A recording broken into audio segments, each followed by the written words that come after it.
tired. You're listening to another episode of Metal Massacre, the only podcast not afraid of brutality. I'm Lucian, the weirdo with a beardo. With me, the czar of gnar, Dustin Peters. What's up, bud? You know. You feel okay? We're in a new spot. You're like a cat. You're getting readjusted. I know. My hackles. Should have seen him. He was like looking at the corners of the walls and shit. Well, it's different. It's not going to sound much different, hopefully, to all of you. And we've only done video for a couple of things. I got sound canceling foam. I fucking hope so. Yeah, but hey, it's a new studio, which is pretty sweet, to be honest. Like, again, it's pretty nice. So I just wanted to be like, does it feel any different? Should I do this different? No.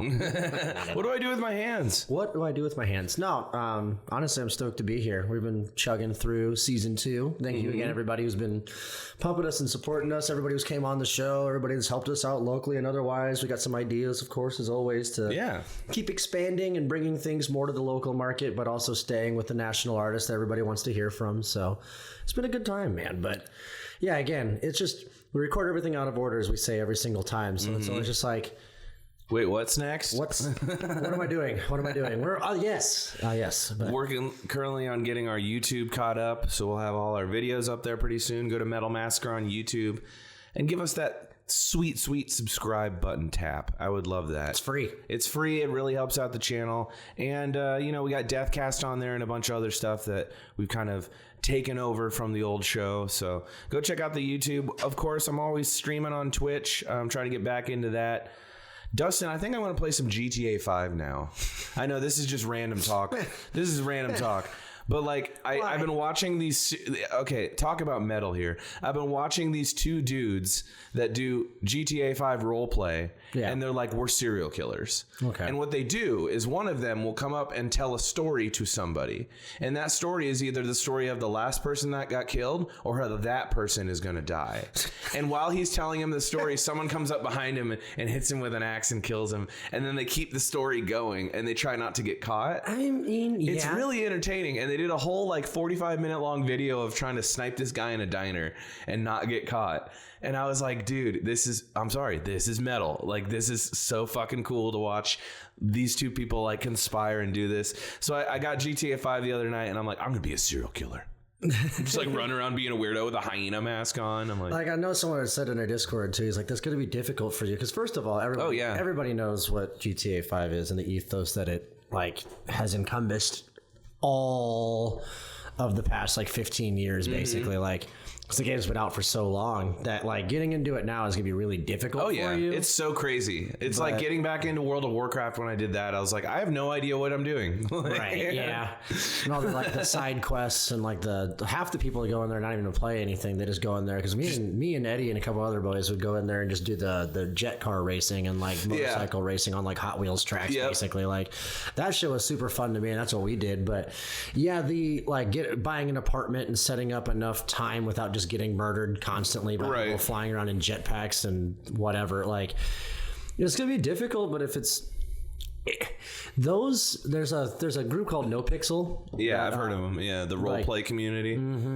They take that shit super seriously though, and like I remember watching videos and like not even understanding what's happening because like it's a lot of modded content. Oh, it's like, a lot, heavily modded. And then also people like you like load in, you go into like a building, and like even though this building was just built in GTA just to be a building, like these people had co-opted it into being like, so this is where we're going. You come in here to pick what you're going to look like, and then build that character, and then you're going to stand there while actual people on a microphone basically inquisitively ask you a bunch of shit. What's the point of you being here? Do you just want to play the game? What role would you fill for us? Like, so what I want to do is I want to be a bartender, and my MO is that if anyone's an asshole, I murder them. Well, and they'll never find out who did it because I'll have an alibi, and I want to be smart about it. So I'm going to lie to these people. I'm going to lie to these moderators and be like, I just want to be a bartender. And then 6 months into it, murders will arise. Yes. And I'll leave notes and I'll start tweeting pictures of the dead bodies as someone else. It's going to be great. I'm so excited. So stay tuned. I'm probably going to put some of this shit on the YouTube when I actually get into one of these communities and start doing it. So if you're into weird, like RP kind of content, and you want something a little more metal than the norm, follow us on YouTube. It'll be fun. But yeah, I just wanted to throw that out there. I was just man, like, that's what we're doing. We're not fucking around. We're doing the top of the episode before we talk with Drew from See You Next Tuesday. God, I'm excited. Yeah, honestly, which is a great conversation. So again, we're just opening up the top of the show with a quick 15 here to let you know that's what we do. We let you know what they're doing. But yeah, that's kind of what I've been up to the last couple days. Was like, I want to get back into that and like remember the gameplay and get back into like doing stuff. And it's just been a fun way to waste time. You don't want to say waste time because all your hobbies and all your passions aren't waste if you're enjoying them. But I'm clearly not going to get anything out of this. No. Well, like if it goes just well, enjoyment, views and all that kind of stuff. I can make content, sure. Yeah, it's about having fun, bro. So it's been really fun just goofing off in the new studio and in the new house, and we're finally settled. Everything's kind of there. We're unpacked. Everything's where it should be. And now it's just like, existing in this new place and figuring everything out. It's been a good time though. I woke up today to, like I told you, to eggs and bacon and SLC Punk. It's a good day. Which is a great way to wake up. Oh, yeah. My wife screaming at me that I'm Heroin Bob. And I'm like, okay. I don't want to die. What do I do with my hands? We agreed that Zach is Jason Segel from that movie. Okay. With the tucked in shirt and the nerd glasses. But he'll like fight anyone that needs to be like fucked up. Right. I'm like, that's Zach. We started just like going down all the characters and who would be who. And I was like, Dustin Sean with the acid kid. Yeah. I went up. Satan turned my mom into a cow. How are you doing that? What? Walking on water. Yeah, so that was a great way to wake up and kind of get ready for the episode today, and I goofed off in some games. And yeah, man. I was thinking about Grindcore because See You Next Tuesday is a huge Grindcore act. They're one of the pivotal. I wouldn't say like big four, like in thrash or anything, but nowadays when you think of Grindcore that's still active, they're one of the top like names. Yeah. And again, we always talk about this. We have the same conversation before every time. We're not gatekeepers. We're not people that are like, no, this is this and this is that. We're just here to appreciate. We want to be very clear that, again, I'm sure that some purists are like, well, Napalm Death is actually Grindcore and this is closer to stay back. Yeah. Shut up. That's not what we're here for. So shut up. That's not what we're doing here. But again, yeah, this whole ethos of like mathcore, grindcore, anything that's like the filthier side of, that's a good way to put it. Filthy. Closer, almost punk, but obviously not. Yeah. And it's like you know those dudes that like if you've never heard of grindcore before, here's how I'll describe it. You know those dudes that just make noise with like pedals and shit at noise conventions? Yes. If you took that and like you took really technical, fast not speed metal, but faster metal. Yeah. Speed metal's a part of it. And then you just threw up on the microphone for like 5 straight minutes, just throwing up, heaving, doing crazy things. Like and I guess we should also say like grindcore itself has changed in the last 15 years. Like I remember bands like I Wrestled a Bear once were huge when we were in like middle school, high school. Yeah. And that was such a big like, holy shit, what is this? And we all go back and talk about Number 12 Looks Like You. Yeah, that's another because one. They're a fusion. Like grindcore is also very big into fusing genres together. I could agree with that and get down with that because again, it's so subjectively. I don't think you start a band saying let's make a grindcore band. No, I think you just have something and it ends up being that. Right, it just like happens. 90% of these people, they're just like, we're gonna do enough weird shit with enough of beep in the Discord, enough. Noise. I mean, it is without sounding negative. It's on the verge of being annoying sometimes. It's on the verge. It can be in the wrong mood. Yeah, but it gets that feeling out of you. And I think that is totally the point. Completely unintelligible guttural style or high vocals. Completely unintelligible, almost guitar playing. But then when you really sit down and listen to it, it's very usually, if you're looking to the people like Psyopus, for example, it's very grindcore-y. Very math. It's very math rocky, but then you're like, all of these guys could probably be jazz majors. It's just they just like Modelo. Like there's such artistry to it, but the layman may not understand it enough to appreciate it. I agree. And like a lot of the style from back in the early thousands when some of this stuff like exploded.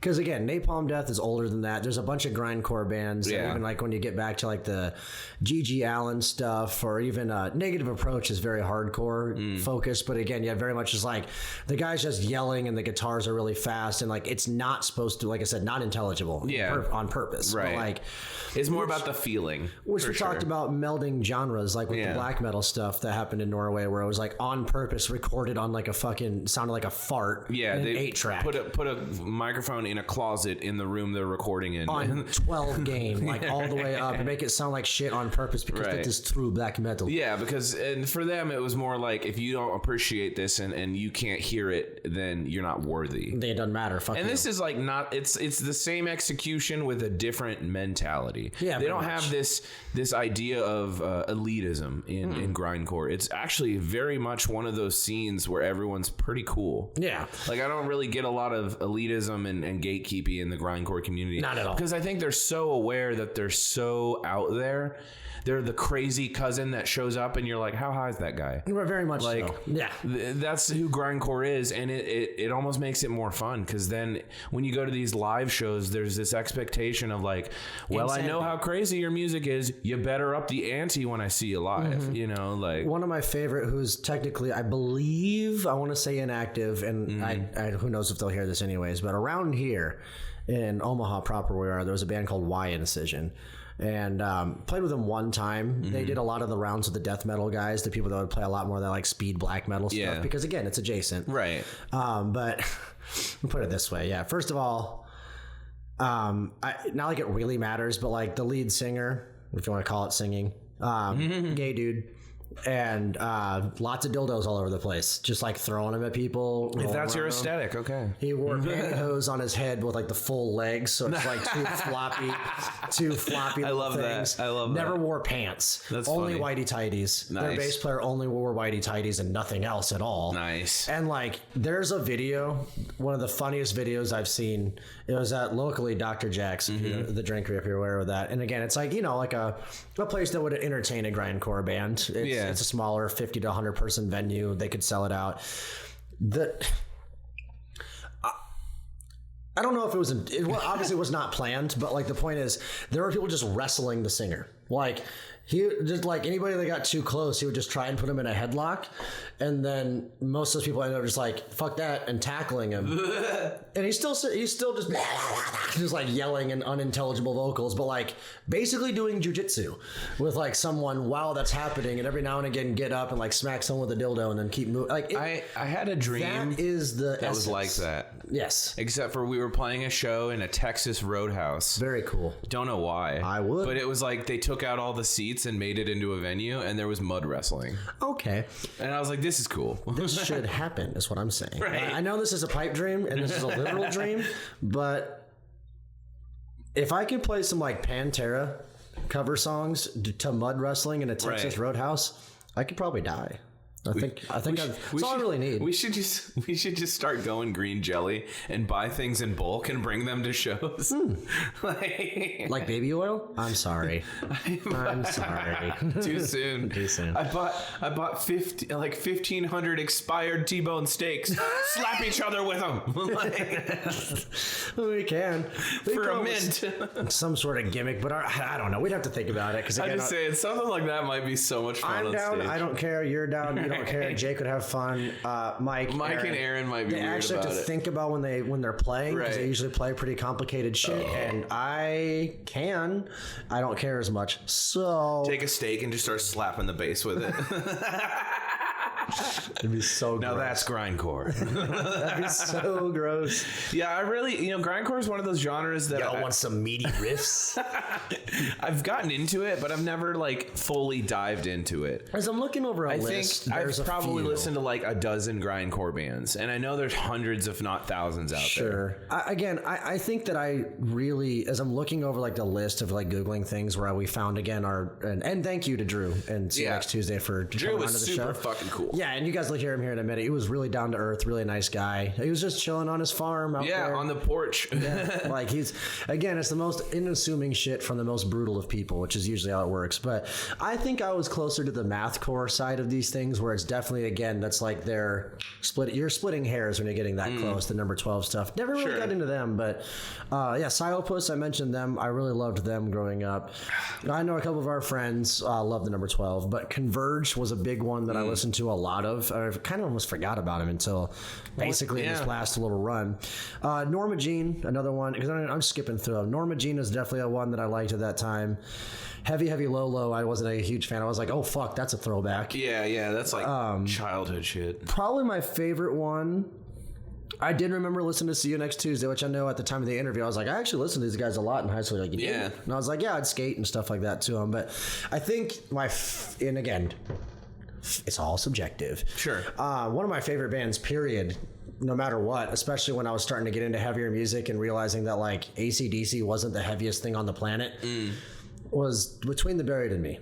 And like that band was like, I had a therapist who was really into them, and he really tried to get me into them. He's like, I think they'll be good for your mental health. I'm like, I don't know if that's what I would call that. I was like, calm the fuck down. That seems like self-serving. Kind of made me not want to like look them up at all, but I've heard great things. I remember the Colors album. They had Alaska and Colors were like two albums that like their songs are like 12 minutes long. There's lots of synth. There's lots of, again, like it's more mathcore than it is grindcore. Don't get me wrong. It's not as blood spattery and exciting. I'll never forget Homer's on 120 or 132nd Center.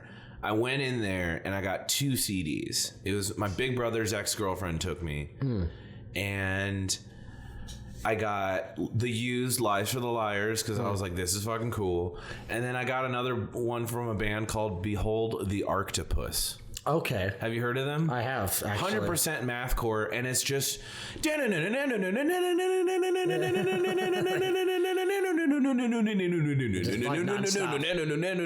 It's just music. There's no vocals. No. It's just 3 dudes just fucking like, we're going to make a fucking song like Tool with the Pythagorean theorem or something, but we're gonna do it crazy. Like it was so much fun. It really opened that door up for me for like, music doesn't have to be lyrical. No, it doesn't have to be even intelligible. It can be whatever, as long as it's striking up that feeling in you. I feel like it's doing the job, and grindcore definitely does that, it does it very well. So I gotta say that you'd have to be a special kind of person to make it like your favorite genre and your favorite thing. But if that speaks to you, that's why it's probably your favorite thing, because you found this kind of niche genre that's like, I fucking love this shit. And the people that, sorry to cut you off, the people that fucking do that though, like the people that are like, grindcore is what I live and breathe and it's the only genre.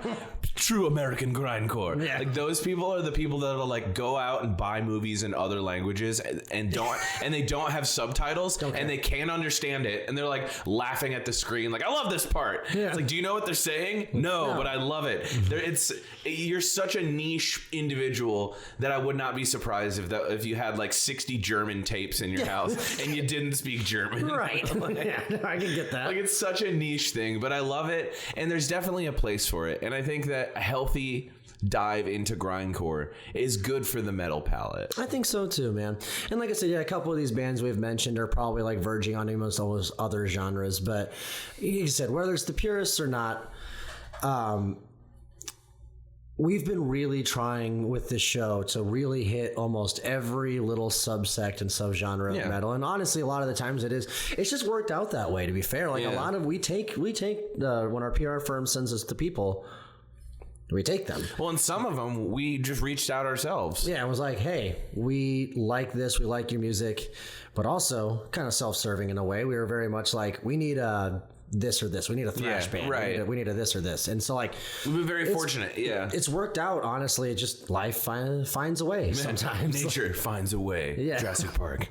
But honestly though, like this was a fun dive for me to go back through when I was first trying to discover a lot of like, and you're listening to stuff that even nowadays you're like, I don't really like that. I wouldn't listen to it. But like when you're in high school, your formidable years were the most impressionable, and you're really looking to find not just an identity, but just like Oh, if I'm the first one to find out about this, or if I'm playing this, I put this shit on in the car, and someone's like, "What is this?" And I can tell them I'm the coolest motherfucker around. You know what I mean? Like, right. You just I feel found cool out about this it, before.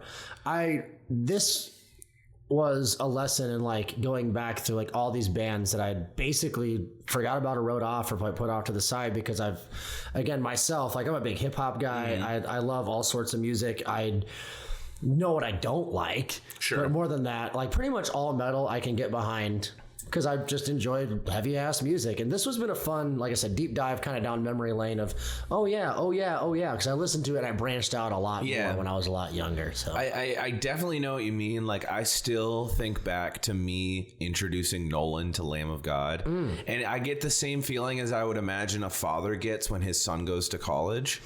I was like, I'm proud of you, bud. Like now you know. Like you're growing up. Like it's just like Lamb of God, because then from that point forward, Lamb of God was such a pivotal guitar band for him. And I was like, I'm so proud of myself for showing you this. Right. Because it influenced someone's entire artistic ability. Exactly. It's pretty cool, though. And it's just crazy that you never know. You might be one band away from that. That's true. From that kind of impression. And like, that's why it's important to don't become complacent and be like, well, the 3,000 songs I have on Spotify are all I listen to. Like, there is always something new out there. You might find that band or have a friend show you that band that completely changes or evolves your taste.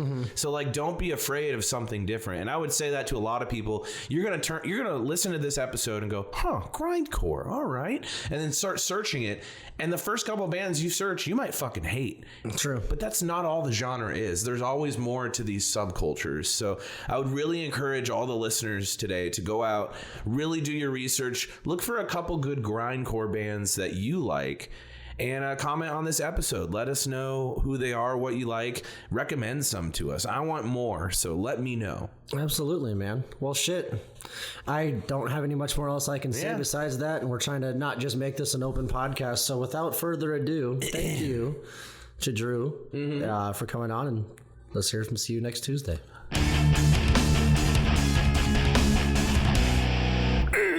What's going on, everybody? And thanks for hanging with us in Metal Massacre again.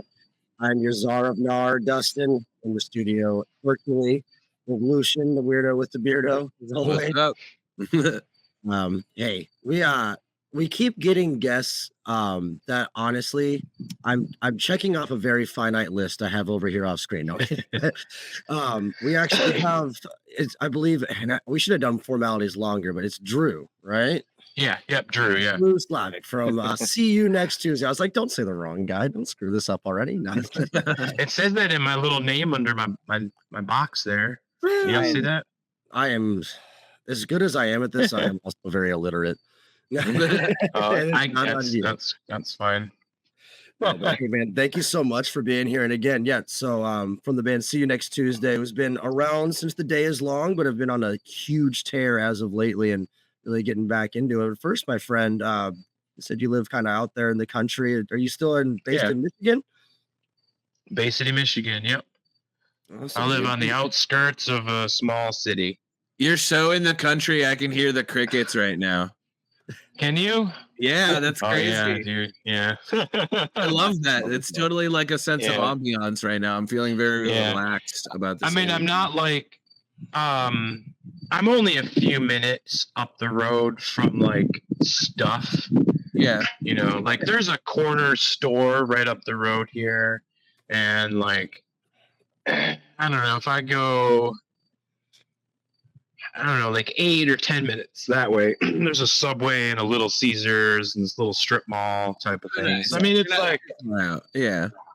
I mean, there's a Save-A-Lot, you know, type of shit, but we're super accustomed to that. Don't worry. We're based out of Omaha ourselves here in Middle Nebraska. Oh, okay. And, like Omaha is very much a city where honestly it's been growing. We got like over 1 million people now in the metropolis. Like it's been getting big, but bro, people are like, when I travel, especially because I'm going back to Long Beach, not far. And people ask, where are you from? I'm like, Omaha. They're like, so what do you got to do there? And I'm like, bro, as much as I'd like to say that I didn't go to my high school that had a lot of kids in it, outside of a cornfield, I would be lying to you. You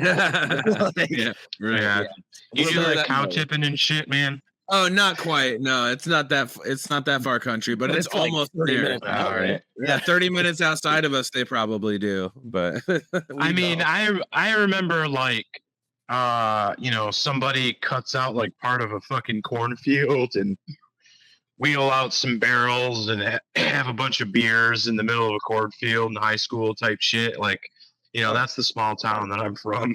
Yeah, Listen we to had some Slayer and Yeah, dude. hell yeah.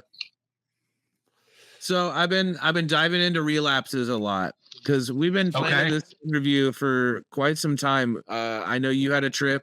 You took a really fun trip for a while. Yeah, and went to had some Alaska. stuff come up, and it's just been one of those telephone games. So it's been some time, and since then, I've had a lot of time to just soak in your guys' material. And cool.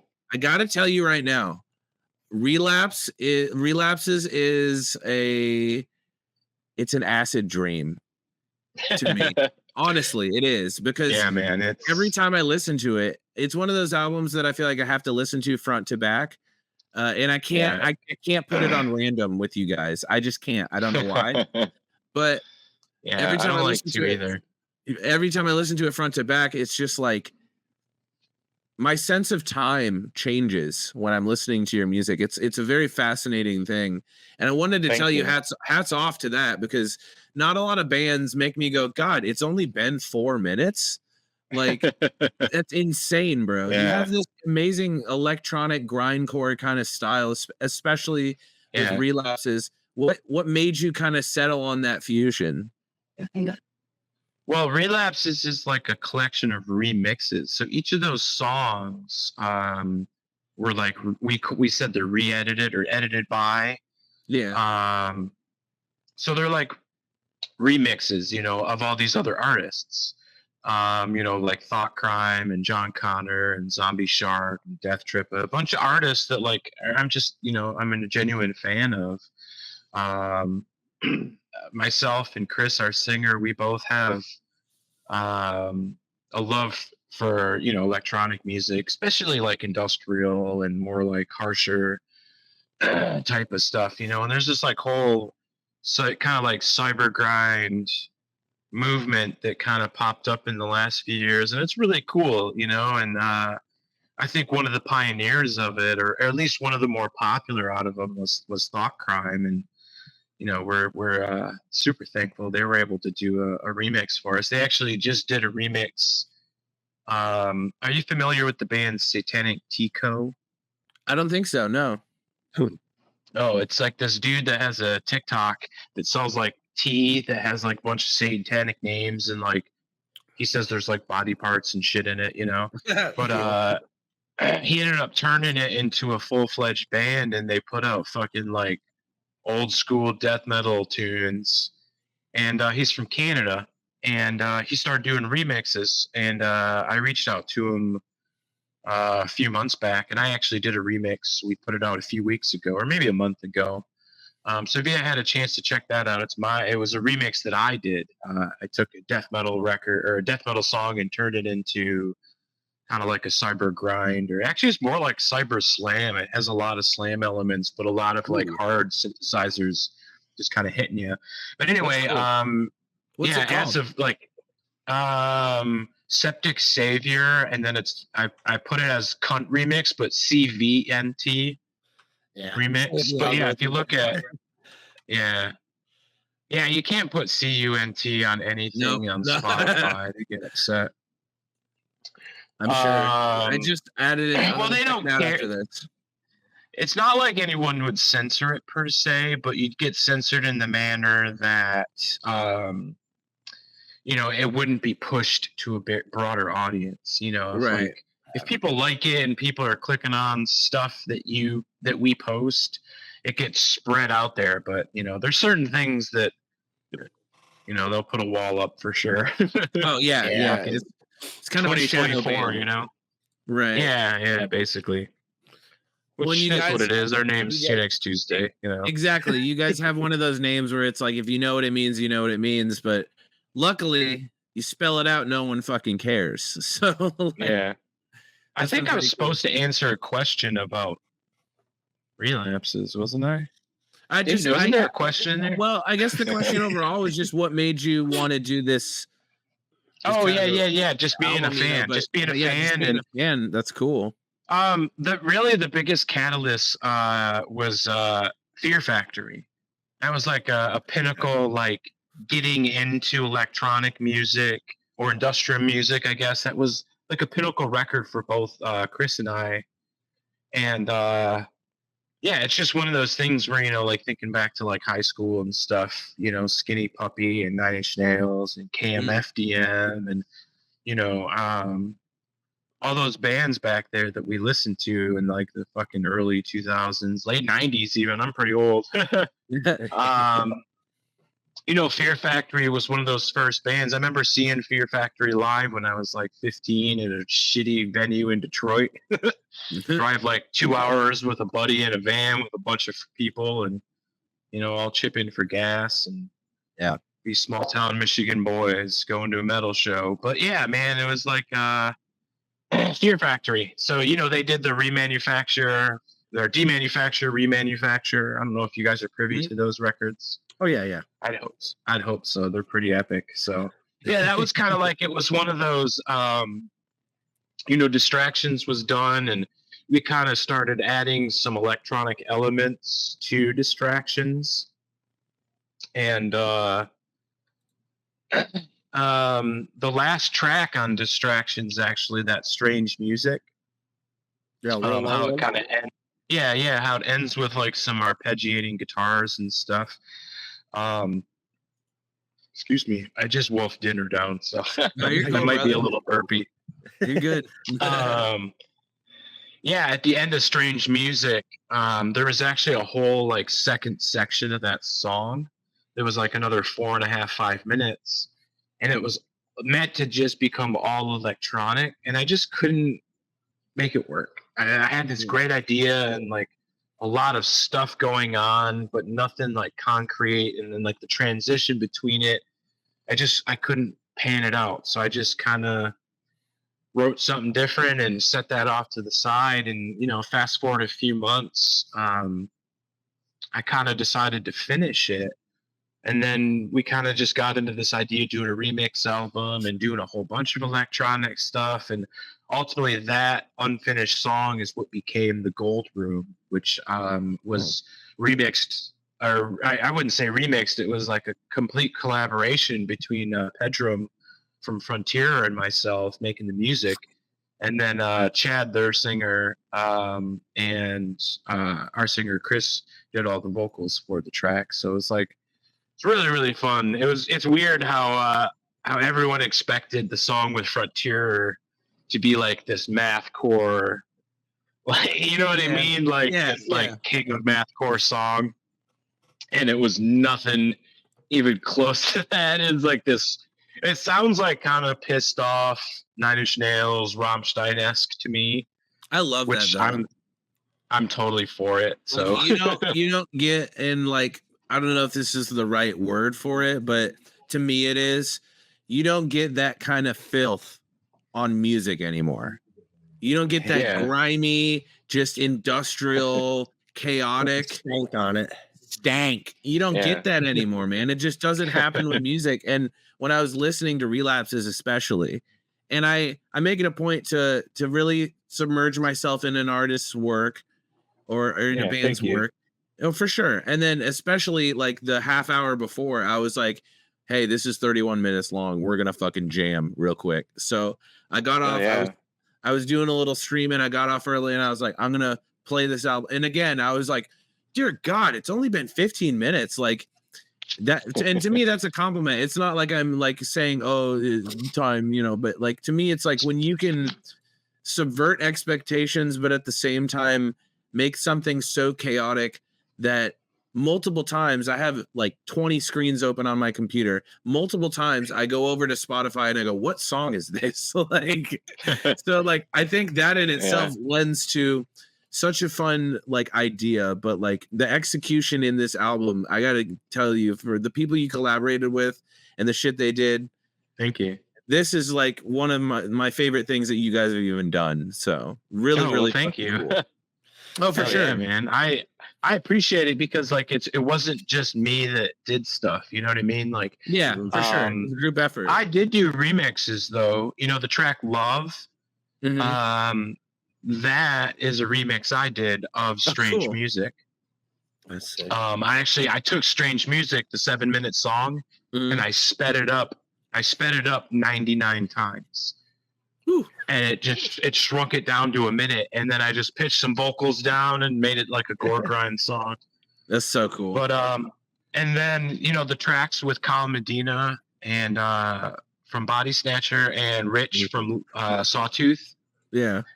Those tracks, if you listen to Distractions, those were originally those 2 little cyber grind songs that were like synths and hard drums and stuff. I rewrote those as guitar parts, and then our drummer recorded live drums to the program drums, and then we had guest vocalists do vocals. So like I kind of rewrote those songs as like remixes as well, if you call it. But yeah, and same with the opening track. The intro to Distractions. I was like, you can't just have this long, drony 1-minute thing where we say cunt a whole bunch of times. So maybe I'll just turn it into I literally was just like, what would be a cooler way to have an intro track? I'll just turn it into a fucking weird breakdown. Yeah. And I just like that was one of those breakdowns where I just literally had like, fucking notepad out and was just moving stuff around and like, okay, what if I add another 8th note to this measure type shit? You know what I mean? Yeah. Right. Cram it in there. I guess I'm curious as well because I know that some, like you said, these are all either remixes of things that already exist or edits that you've already had. Does any of this, if you don't want to divulge, that's okay. Does any of this get played live? Do you use them as tracks in between songs? Do you put these out there when you're doing a live show? Yeah, actually. I know being electronic, without interrupting you, it's being electronic. Sometimes a lot of that has to really devolve around like if you have a track in the background or like click for your drummer and that kind of shit. But it seems like you guys do it really raw, and so I wondered how difficult that was. Yeah, we don't do the click track thing. It's just such a pain in the ass to drag around. We're very much more of a DIY band. Like we're not playing the venues that it's easy to fucking. We just did a tour with Mouth Breather, and they had the whole in-ear thing. And like, sure, as cool as that shit is, like watching them deal with that every night, I'm like, no way, no thank you. just give me a monitor. And they'll say that it's no sweat. Like their bass player was just sweetheart. He's just, oh yeah, dude, it's the easiest thing ever, man. I don't mind it at all. Just watching them every day deal with this thing, and like, cause it's a big rack with a snake, and like you have to unplug everything, and oh man, no way.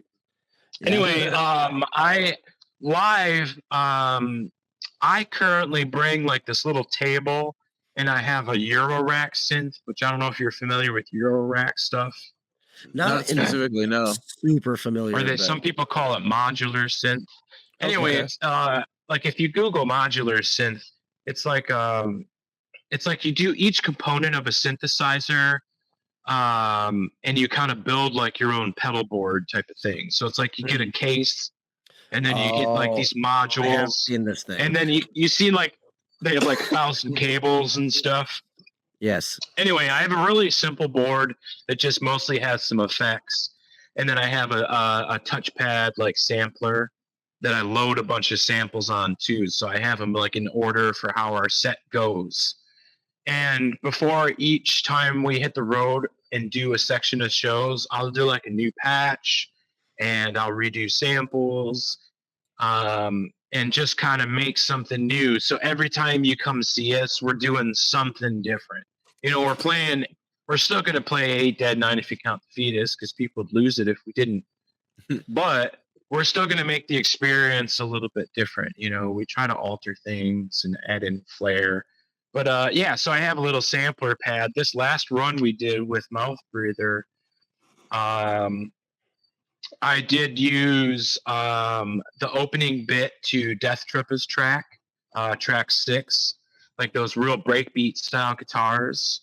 Yeah. I actually had that flow into I'll Never Be the Same, which is what it remixed. Oh, that's cool. You did that live? Yeah, and then we played I'll Never Be the Same right into I'll Never Smile Again. And then we end I'll Never Smile Again with like a ring out. And then I started the sample that ended the remix that Zombie Shark did, because he kind of has it turn into like this big wall of noise.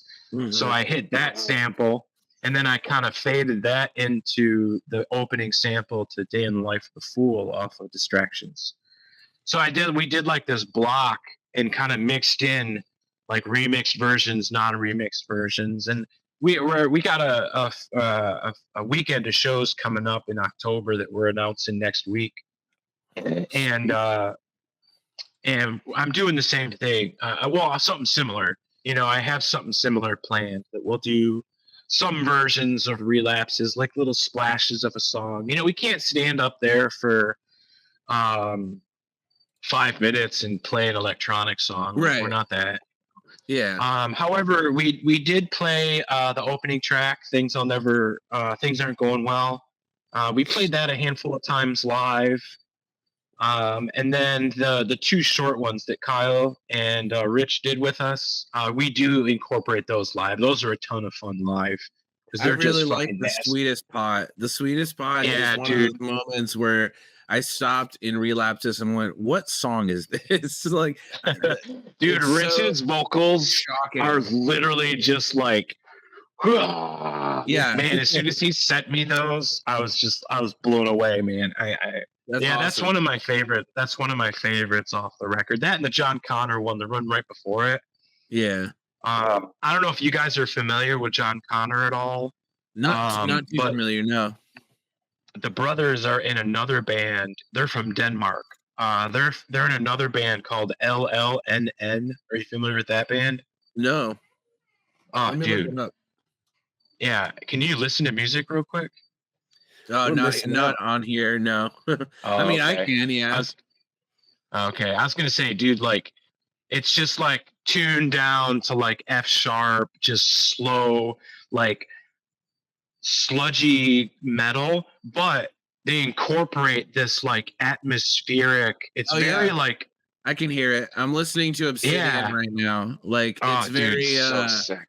It's not Cradle of Filth, but it's got some similar aspect to it with the synth, where it's building this sinister sound behind the music. It makes me think of like a metal song doing a movie trailer.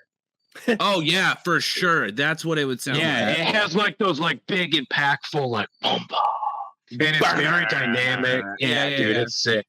But it's almost disgustingly heavy. To me, it's like music from Doom, Dusty.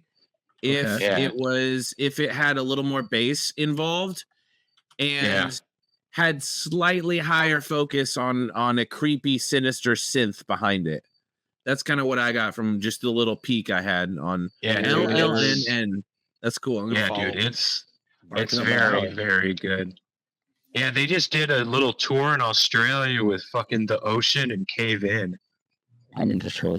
No, that's sick, dude. Yeah, God, actually, I since love he was The looking at that one, you told me to bring up John Connor, and it's I've been like getting through some stuff, and I'm getting through the same kind of vibe here. It's very heavy. It's kind of beat down. They've got a lot of fucking straight energy to it. So I mean, now, like, again, it's fun to always kind of listen to the influences and be able to. Well, that's what's nice about it directly. I can just click it on Spotify and be like, well, who Right, did it? do it right Yeah. now. Nobody knows. Yeah, but no, that kind of stuff I can definitely see where it would be a great collaboration, for lack of a better term. String is what you guys And I are mean, doing. them doing a remix for us. So they did the Desired Departure, that's probably my favorite song on the record, and the music video to it is fucking epic. I don't know if you guys have seen the music video for No. Desired Departure. Go check it I'll out. have It's to on check our it out, YouTube. Yeah, this dude in New Jersey that's a good friend of ours, Tony Kuhn.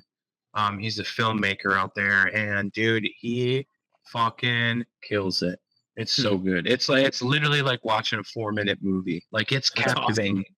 I'm the first time I saw it, I had fucking goosebumps. I was like, holy shit. That's awesome, dude. But yeah, man, like when we got John Connor to do this, it was literally just I sent him an email and was just like, hey, I really like your band, and I really like John Connor. It's super cool. How would you like to remix a song for us? We got this." And I explained, and at the time, by the time I got them involved, I already had a lot of other bigger band like Thought Crime, Zombie Shark, and I think like Sawtooth and even Body Snatcher might have been already like on the ticket. So they were like, "Yeah, dude, let's fucking go. I'll do this." They actually replied with, "Yes, we'd love to remix your grindcore." I'm like, "Oh man, that's right. You guys are from Denmark." But no, his That's English is fucking actually awesome. pretty decent. Yeah, his typing English is pretty decent, I suppose. I don't know. I've never heard him talk. I did. We did send voice messages back and forth when I was talking to Pedrum from Frontierer. Yeah. Like he never texted me. He only always sent voice messages. That's crazy. Yeah, it was awesome. And dude, he is so Scottish, and I love it. That's cool. I play him for my wife, and we just be talking about like stupid parts of the songs or like moving shit around and bass frequencies and guitar brightness. And I'd play it for my wife just to be like, listen how cool he sounds. You gotta listen to this. Check this out. That's awesome. Such a nice dude. And like it was so cool just like meeting all these people in cyberspace and being friends with all these people. Like most of them I still talk to. The other thing too, and it was kind of a surprise to all the artists, but everybody that was involved in this project, we did an alternate art variant for the record too. You seen the cover art where it's all pretty and colorful? Yeah. Oh yeah. I actually really wanted to bring that up with like something that really stands out to me a lot of the times, just like anything else. You're never supposed to judge a book by its cover, but if you can get a feel and then you see some amazing album art, your guys' stuff is, and I think it's a hallmark of a great band, no matter what style it is giving a fuck about how aesthetically you really present yourself, and whether it's supposed to be old school or new school, grindcore or not. Like, I did want to say, and I'd like you to go on about how this came about, like looking at the art. But yeah, I could tell that Relapses, it looks like the same girl kind of like reimagined from Distractions. Correct. Yeah, which I thought was perfect too. Yeah. And it's still my kind of wife reminiscent of your old stuff too. Thank you. Yeah, my wife actually took that photo. That was a model that we hired. It's this girl from Detroit, Michigan that has alopecia, so she has no hair. Oh. And we put these like white lenses or white contacts in, and the poor girl couldn't even see. And we took her out to the woods and fucking took pictures of her. Oh man, authentically scary. Yeah, it was awesome though. She was such a trooper, man. She did such a great job. Like she just knew how to model too. Like just the motions of her arms and stuff. Like it was awesome. And then so for Distractions, we used the same image of her for each panel of inside artwork for Distractions, and then for Relapses we had a different artist kind of reimagine it all. And again, it was supposed to be like Distractions was like kind of my pathway to sobriety. It was my distraction type of thing. So Relapses is kind of like a celebration, like I'm still here. I put out this record and I didn't give up kind of thing. So like that's really cool. The reason it's called because like remixes, relapses. I didn't actually relapse either, so that was good. I really didn't want to ask you that question, but with the title, I was like, "Fuck, I want to know." Like, so that's awesome, dude. I'm proud of you. No. Like, thanks, go. man. I'll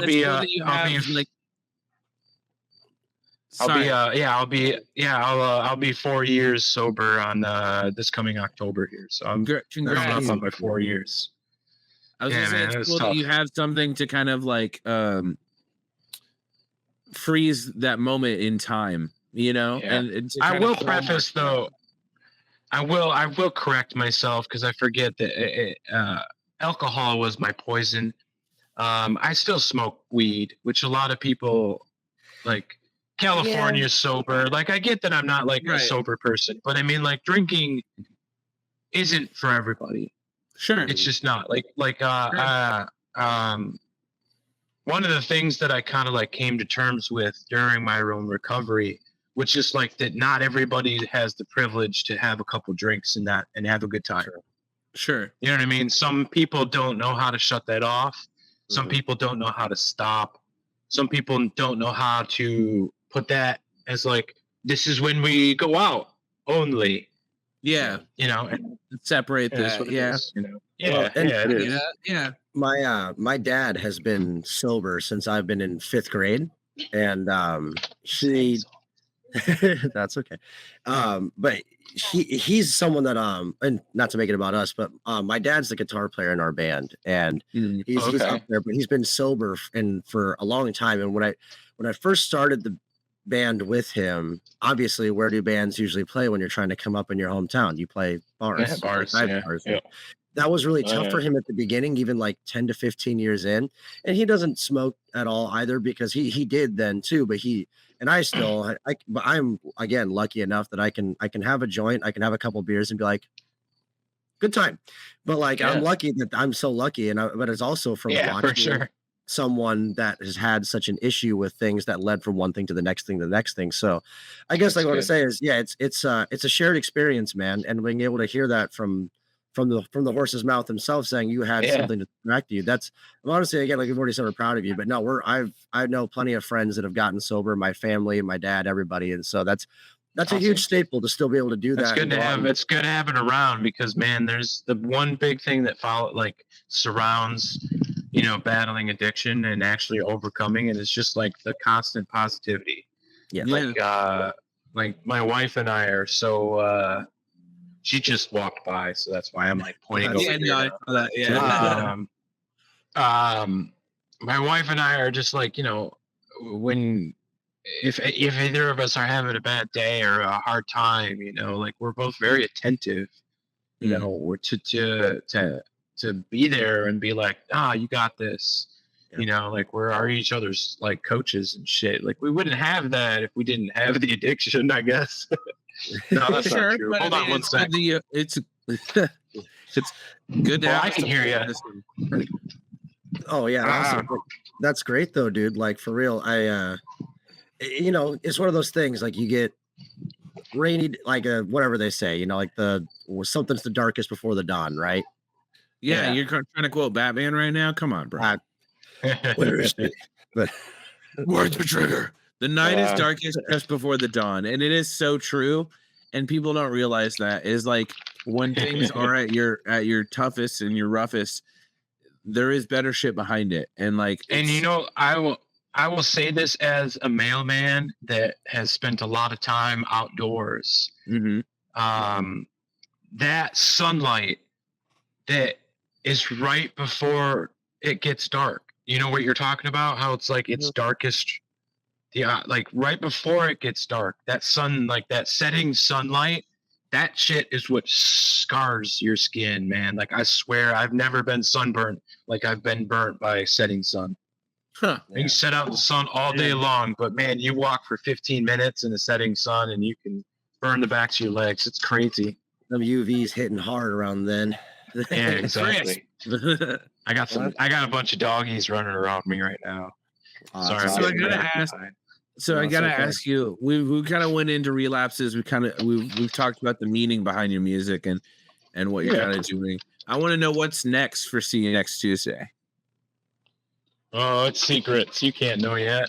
I can totally understand that. Like man. I said, we record these out of order, so you'd be able to have at least a couple weeks if you got anything you did. But I mean, we're actively working on stuff. I'll say that. You can't break embargoes, man. Do your due diligence. It's all no. It's just we have a plan. Sorry, my voice cracked. We put him up against a wall. We have a plan, and it'll come out when it comes out, kind of thing. I'm excited. And again, it's good to kind of we like to do cryptic shit. You know what I mean? Like expect the unexpected from See You Next Tuesday. That's kind of what we're trying to be at this point. We're trying to be the grindcore band that's not your average grindcore band. We're trying to do a little bit of everything. Yeah, man. And like I said, I think it's good to hold your cards close to your chest at the moment because again, never to like bring up anything. I don't think it's negative, but you obviously anybody that's known you guys knew you took like a very long hiatus. Oh, hi puppies. That's This is adorable. Hazel. That's a good dog. My little, yeah, she's adorable. She's a Chihuahua dash hound, so a Chiweenie. So That's adorable. cute. She looks soft. He is very soft. She's all trimmed up right now. She actually has pretty long, wiry hair. We just keep her short, especially in the summertime. Oh yeah, for sure. Well, like I said, you guys had such a big hiatus too for such a long time. Anybody that's been Yeah. following you guys would know that, and so it makes sense, especially to me right now. If you are, which it seems, full steam ahead, you guys are doing remixes, you're putting out studio length albums, you're doing collaborations, tours, playing shows Yeah. around your area. Like, I don't blame you, man. You want to be able to do everything. It's like I said, it's due diligence to make sure it gets the proper preparation. Yeah. You do have a couple upcoming events, kind of. So again, I'm not going to press you to make sure you can't say anything you're not supposed to say, but you have a couple of shows that are like I'm just looking at your socials, like that are evented and planned. Do Just you one, guys- just one that's up there. Yeah. Mhm. And that's in your general area. I think it's like Ohio. So Yeah, our drummer lives in Columbus, Ohio, so that's like a hometown show for him. We actually haven't played Ohio yet this year, Hmm. and it just wasn't in the cards. It wasn't in the cards, and then this weekend just kind of popped up, and yeah, we're just like, fuck it, let's do it, and let's just plan something and get some bands that we're friends with.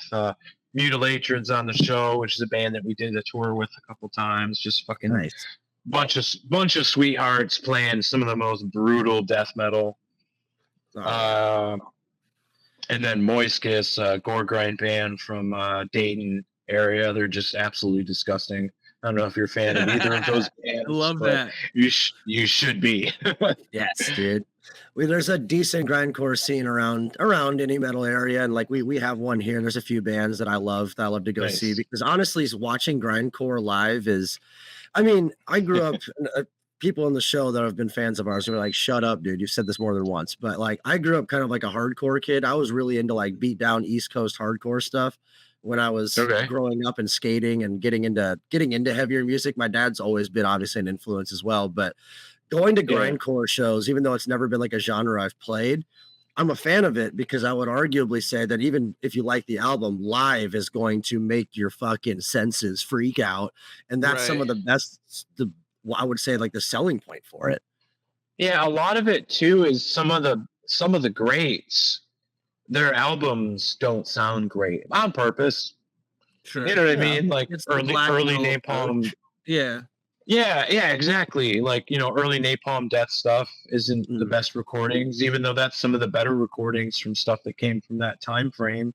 Truth. But a lot, especially like gore grind bands and stuff, like their records have to be like, so saturated with low end and it's just sound filthy, and like I get it. Like that's the aesthetic and it's awesome and I absolutely love it. Yeah. But you're right. Like it's a different dynamic live. Like one of my favorite bands right now is a gore grind band from LA called Sulfuric Cautery. I don't know if you're familiar with them. Look them up. I don't think so. They're like hyper gore grind. The drummer is just like fucking out of control good. Oh Like, yeah. Just fast. It's some of these. It's all these names of the first ones that popped up. Yeah. Torrential regurgitation, rat castration, pine teeth. Yeah, it's like the down tuned guttural vocals and stuff. Like that's just the shit I listen to though, man. I love gore grind. It's just Oh hell yeah. it just gets it's my working music. When I'm at work delivering mail and shit, like it's just the perfect music. But anyway, what I'm getting to is like I get to actually I'm going to see them in a couple weeks. They're coming through Michigan. It's only a couple hour drive down to the Ypsilanti, Ann Arbor area where they're playing. So I'm really excited to see what they're like live. Because again, their record, the most important thing about that record is making sure that pinging snare is like sitting right on top. And then like the guitars are so saturated and the vocals are so saturated. It's just like this wall of sound going on. It's like, I'm so curious to hear how that translates live. Because I feel like it's going to be absolutely punishing live. Oh yeah, you're gonna get fucked. Like, yeah, I'm excited. The open snare sound of grindcore. It's like such a staple sometimes too. With the Yep. But I always like to ask anybody that's been on the road and dogging it for years, maybe not even like a specific situation, but if you've got one, I always love to ask, what's like is there a standout city or is there a standout venue, time, location? Is there from all the years you've been dogging it, is there a place that was like, this place was sick, the bar was cool, the owners were nice, anything like that? Was there a spot that kind of sticks out in your mind throughout years of touring? Oh man, there's a ton of places that were great. I mean, even just recently, like playing St. Vitus was fucking great. Such a killer venue, well run, great staff. Like, I don't know, man. There's more often than not, I would say we had good situations with venues. You know, it was more like the shows or the areas that really changed the dynamic. You know, the bands you're playing with, and certain areas just bring it so much differently than other areas. You know. That's totally for true. Example, for example, like this last tour we just did, you know, we did 16 days down through the Midwest, hit Texas, over to Florida, back up through the South kind of areas. And, you know, every single show was killer. Absolutely. Every single show was killer. Oh yeah, dude. But when we were planning the dates, we were like, we have to hit Corpus Christi, Texas. It's this like little shithole that's right outside San Antonio, and not a ton of bigger bands go there. But every time we've gone there in the past, we've always remembered the shows being absolutely unhinged, right? Yeah. So we're randomly like, let's book one down there. So we made the drive down there, and we get there, and it's this place called Boozer's Rock Bar. And dude, it was nothing fucking short of absolutely unhinged. That's like awesome. It was this biker bar. Like the owner was this like crazy fucking Mexican dude on coke, just telling us these stories of fucking beating the shit out of people and doing coke and just being awesome. The promoter was like he goes by Slam Master Booking out of South Texas. Yeah, dude took care of us, fed us great, brought us a whole bunch of pizzas, like vegetable trays, got us plenty. Like everybody in the band that drank got drunk that night. Like all the bands that played that night were killer.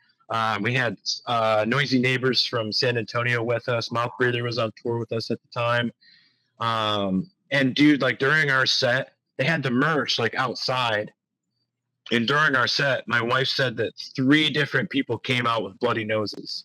Damn. It was just like, man, I can't even describe it. There's a video on our TikTok. I don't know if you're TikTok people. There's a video on our TikTok. This dude has a fucking traffic cone, and he's like swinging a traffic cone around. People had chairs, like the ceiling tiles were knocked out. Someone had a bunch of Pokemon cards, throwing them up in the air. People were slipping and falling on them. Well, they were like trying to fucking mosh and circle pit all at the same time. Like, dude, it was awesome. By a Bulbasaur, bro. Corpus Christi. So for anybody out there that is not from Texas and really wants to just like, dude, I'm telling you, like we hadn't even started, and dudes were like fucking just getting ready. Like we were just plugging in. It was great, man. Yeah, dude, it was just there was like 2 or 3 dudes that were just like they were just waiting for it. As soon as hell broke loose, like everybody, it was crazy, man. It was definitely the highlight of that tour. That's so fucking cool. That's the kind of shit I'm always looking for. Hell yeah. Corpus Christi, Texas, man. Head up Slam Master Booking. He's the boy. You're not gonna get a better recommendation than that, man. Shit. Yeah, man. Seriously. It was a good time. You know, we've had a lot of crazy shows over the years, you know, toured in Mexico and Costa Rica, Puerto Rico. We've gone to Europe a couple times. Like we've been, you know, every show, every tour has its stories, you know, but Of course. I could sit here all night long and talk about that shit. We'll have to have you back on again. Maybe we could talk. Yeah, there you go. It'd be a good time. There you go. So we're working our way through our second season right now. Maybe we'll have you on next season. Have some more war stories. Right on, man. Be a fun time. Let us know. Maybe by that time, more stuff will be out there to talk about. Exactly. There you go. We won't have to keep it so hush hush. We'll already know by then. So. Yeah. That'd be fun. I'm just a secretive dude. That's all. So. That's cool. Okay, no, man. I respect it, dude. Keep the mystery there. You want to? Well, when will this air? Oh, I would say September, October. Oh, okay. We got. Then you can know about the shows that I have coming up in October that get announced next week. Spill it. Yeah, we're doing, dude. This is like the most killer thing in the entire world. We're doing 3 shows: Louisville, Chicago, and Detroit, Michigan, with fucking Pig Destroyer and the Red Chord. Oh, fucking Christ, bro! Yeah. Hell yeah! Hot shit, man. God damn, I wish I was in Chicago right now. Just man. Time to book tickets, bro. God damn. What's that? So we got time to book tickets. It's enough time to book there you go. I said that's true, man, for sure. That's Hell yeah, do it up, man. Good for you. I want to see some crazy footage. Stoked. So if you're in Chicago we'll or the surrounding area and you're going to one of these shows, fucking bring it, okay? Yeah. Oh yeah. Give Corpus Christi a run for their money. Dude, I don't have any doubt in my mind, man. Chicago shows at this place called Reggie's, which is not huge. Like, it's big, but it's not huge. And I'm very excited for that one. The Detroit show, it's a pretty big venue. We're playing this place called the Crowfoot, which we're pretty familiar with. We just played there actually right around a year ago this month. Last August, we played there with like Bleeding Through and Waltz Jericho, Dead to Fall, fucking Suffocate Faster. Dude, it was like this fucking fest of like all these old hardcore bands and then us. That's it was killer. It was killer show, man. Like, we had such a good time. But yeah, it's like this big, huge place with a big balcony and shit, man. It's fucking killer venue. Hell yeah. Yeah, dude. Well, yeah, like I said, we're looking forward to all that stuff that's obviously coming up in October for you guys. Oh, yeah. Just had releases. You got plenty of things on the docket that I'm sure you're going to be able to talk about as you go along. I do want to say, before we wrap this up at all, I did want to, is your drummer's name James, correct? I don't have my notes up anymore. Yeah. We call him Jimmy Blast Beats, but yeah. Yeah. Watching him play live from just what I've been able to glean off your TikTok and socials, but also like the drumming on these past couple of projects where however much he was in, like you said, he was laying down live drums.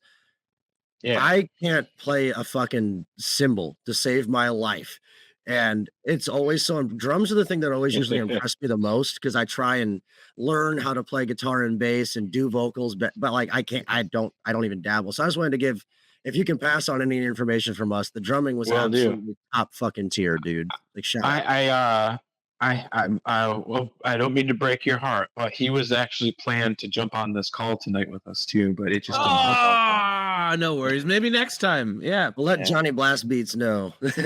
Jimmy Blast Beats. Sorry. Jimmy Blast Beats. Yeah, if you want to have him back, I'm sure he'd love to hop on here. Yeah, that'd be cool. Talk about some shit. He's only been in the band since 2022. 2021. He joined the band June of 21. Mm-hmm.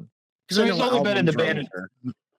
Yeah. He didn't drum on Distractions, but he did drum on Relapses. Right. Cool. I was like, I know a lot of bands like they either MIDI them anyways, or he might not have been there. Yeah. So I didn't want to be like, he was great, and be like, but did that? No, the tracks, Things Aren't Going Well, and then Sweetest Pot and the Repeating Patterns, those 3 tracks off Relapses, that's Jimmy Blast Beats playing drums. That's awesome. That's him. That's him actually playing like live drums. Sweetest Pot is just where you got me. You already had me, dude. I love that track. You got me, bro. That's so good. But it's just like, dude, that opening scream from dude, Rich. It's so chaotic. It's like, oh, Yeah, I love that track too, man. It crosses so many T's for me as far, or like checks so many boxes as far as what a song needs, and it does it all in like 35 seconds. Right, it's right in your face, punches you quick, and doesn't overstay its welcome. And I feel like that's what you guys have mastered so far. So hats off to you, for sure. Yeah. Did you see our animated video we have that has what the fuck? Yeah. Oh God, it's so good. We this dude from France took the cover girl, the model that we used for all the cover work. She cut it up. He cut it up and did like this stop motion stuff with that girl. It's the best music video ever, but it's repeating patterns and it goes right into Sweetest Pot. So it's 1:10 seconds. I need to fucking watch this shit. You need to watch our YouTube, man. We have so many good videos. That's so fucking cool. Guys, if you're listening right now, go check out See You Next Tuesday on Spotify, but also on YouTube. They've got some crazy fucking shit cooking. My mind's getting blown already. Watch some of these videos, man. We put whatever little bit of money that we make as a band into making really cool videos. I love that. That's so fucking cool, dude. Put it all back into the art, Hell yeah. Well, before we get out of here, I see the sun's kind of slowly dimming on you right now. Is there anything you wanted to let our listeners know? Any final message for our listeners, I guess? Don't vote for a fascist piece of shit and keep this country alive. I feel you, bro. All right. I can stand with that. Well, Drew, we really appreciate you being a part of the Metal Massacre. We got to stay in touch. Oh, yeah. Do you game at all? I don't know. I just pretty much play music and smoke pot, man. Like, you're a chill ass dude. If you gamed, I'd love to game with you. But it's really nice. Well, I live in the country too, so I'm like a biker and hiker. There you go. I fucking love it. Let's keep in touch, man. Let's do another interview down the line. Yeah. I love that. I'm telling you, Jimmy was really sad he couldn't make it out tonight. If you guys want to have him like in the near future, I'm sure he'd be more than happy to. Just hit up our Instagram. Okay. Hit up our Instagram and I'll give you his info and you guys can set something up maybe. So will do. Well, we appreciate your time, Drew, and thanks for fucking hanging out, guys. Drew, stay with us for just 1 second behind the scenes in the green room. Guys, have a great night. Be metal.